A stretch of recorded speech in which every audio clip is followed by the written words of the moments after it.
Poland is ready to host nuclear weapons if NATO wants to reinforce its eastern borders against Russia. President Andrejz Duda said the Warsaw-Washington talks were about this idea of nuclear sharing. We'll be analysing what this means and looking at all the implications, especially in the light of Moscow telling Western leaders they're teetering on the brink of nuclear war. Foreign Minister Sergei Lavrov warning that support for Ukraine from countries like the UK, France and the United States could lead to a direct confrontation which could then trigger a nuclear clash. His words have raised fears of a nuclear standoff in Europe where NATO already stores large quantities of warheads. Here at World Roundup, Andrew Hilliar has a closer look where the alliance keeps its weapons. President Truman signs the proclamation. Nuclear weapons have been deployed in Europe since the mid-1950s, when Cold War tensions began rising. US tactical nuclear weapons are stored at 6 bases in 5 NATO member states: Belgium, Germany, Italy, the Netherlands and Turkey.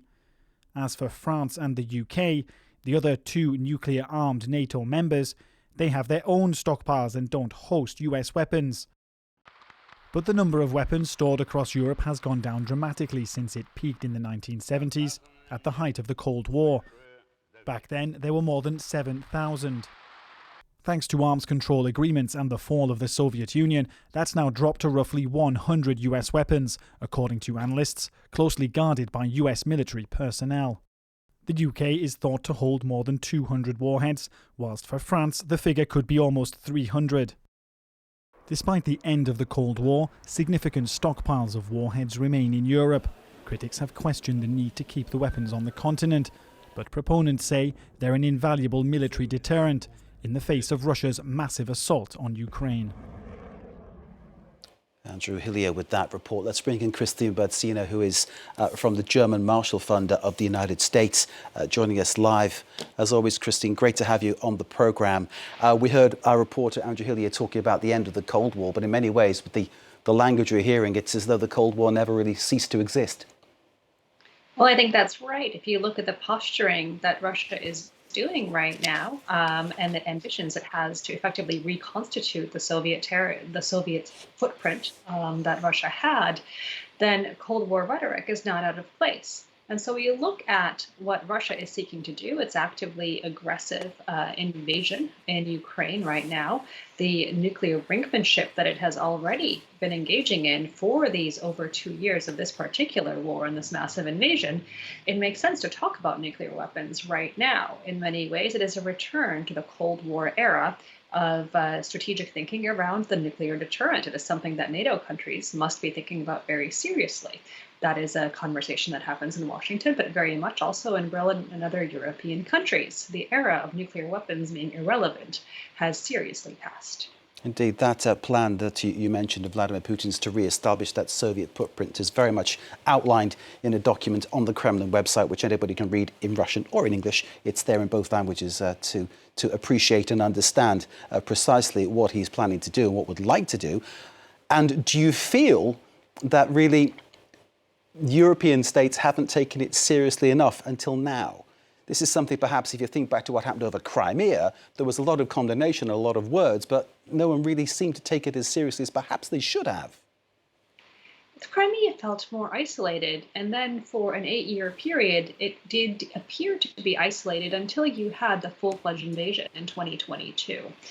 The nuclear deterrent for Europe hasn't been especially important recently. It has been a question about what kind of air defense systems or nuclear weapons might be necessary for other adversaries, looking at Iran, looking at North Korea, not a more normal country like Russia was in many ways until the past decade. And now instead we're looking at the need to establish a nuclear deterrent again against Russia, because Russia is moving its own nuclear weapons also into Belarus, moving them ever closer to more of central NATO countries. And this is something that the Eastern flank is very concerned about, and the US and Germany, France, UK need to be thinking about.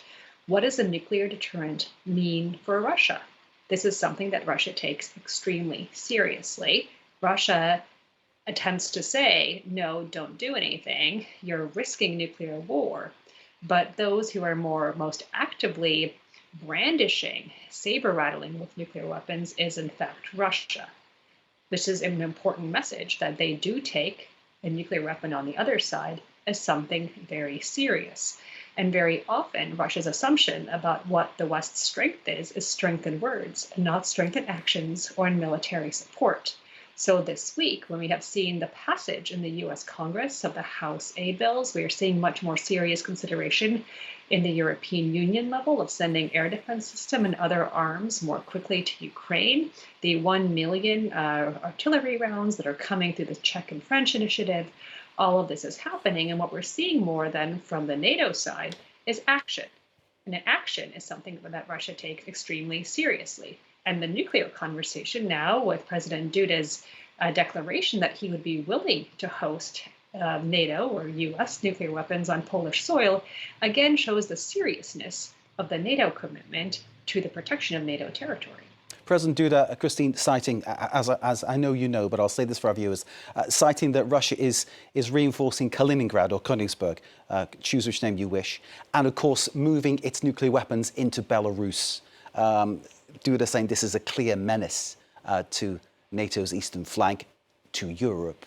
The fact that Poland would then host nuclear weapons, this is a departure, a very serious departure, something that perhaps Russia will say ups the ante, puts the pressure on, is a menace towards them. Do you think this could in some way tragically backfire? Well, this is Duda saying that he'd be willing to host weapons. This is not anyone who has weapons saying that they are willing to put them in Poland. First of all, that's a distinction. So this is a conversation between the eastern flank, which feels in some ways fairly exposed to the more old-fashioned part of NATO that has nuclear weapons of its own. In the preparation for this segment, we just saw the maps of where the nuclear weapons were during the Cold War and where they are right now. In the Cold War, they weren't kept just in Germany or in the UK or somewhere in the Atlantic, but they were really quite close to where the line was between the Soviet occupied and Soviet controlled area, the Warsaw Pact countries, Germany really much on the front lines at that time, Italy extremely close. So you had the weapons deposits quite close to the other side. And now there are all these newer, now but 20 plus years of countries that have entered NATO, and they do not have the same weapons placed upon their territory. This is a question then, are they as NATO as Germany is today, as the Netherlands are, as the Belgians are? And President Duda is saying, well, we would like to be as NATO as everybody else. And so here you have the nuclear conversation to say, is this really a departure, or is it simply in an era in which Russia is actively aggressive and threatening to invade and take over NATO territory, as it was also the case in the Soviet era, in the Cold War era? Is there a need to have the same kind of response that was deemed appropriate in the Cold War, which is for there to be adequate weapons systems and really everything on the table for all of NATO territory? So again, this is a conversation about how much should be pre-positioned, how much should be how close, and how much of what was relevant in the Cold War and the kind of protection that was in place and that worked out very well for NATO at that time, how much of that can be replicated and should be replicated right now when Russia is seeking to go back to that incredibly aggressive posture that we thought was over decades ago. Very briefly, Kristine, but this is a big question. Will this act, if it happens, somehow cool Vladimir Putin's heels? Will it somehow stop him and make him think again about what he's doing in Ukraine?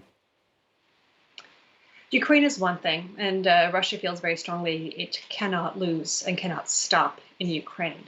It's important for Russia not to gain the Ukrainian territory, and it is incredibly important for Russia not to learn the lesson that it should continue its onslaught and attack NATO territory. So again, this is the question of whether Vladimir Putin thinks the West is serious in its support for Ukraine and the protection of its own territory. Does all of NATO find the eastern flank to be as much NATO as Berlin, as Brussels, as Paris? If we can give the right answer to this for the protection of all of the people living in NATO, if we can say the same protection applies, the same weapons, the same systems, the same security is applicable, then it's far less likely that Vladimir Putin will be eager to test that.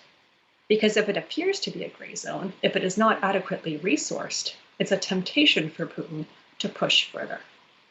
Kristine Berzina of the German Marshall Fund of the US. Thank you very much for your analysis. It's always enlightening to have you on the show. Thank you very much indeed for joining us, Thanks. Kristine Berzina. Thank you. And thanks to you all for watching.